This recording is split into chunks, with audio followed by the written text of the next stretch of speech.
Senator Susan Collins is weighing in amid the debate on U.S. immigration and customs enforcement operations. She says the way agents are detaining people is concerning. Collins tells us the Biden administration failed to protect our borders, leading to millions crossing illegally, including criminals.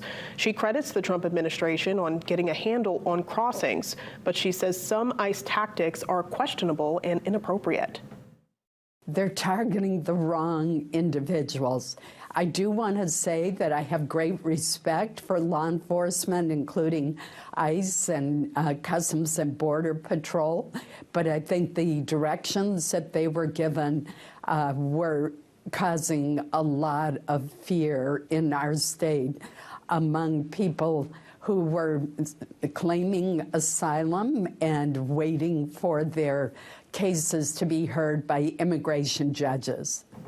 Collins says the system needs reforming. She says there are 3 reforms in the bill that funds the Department of Homeland Security that she helped craft.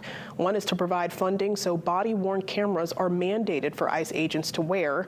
The second is to have agents trained in de-escalation and also provide the DHS Inspector General access to detention centers.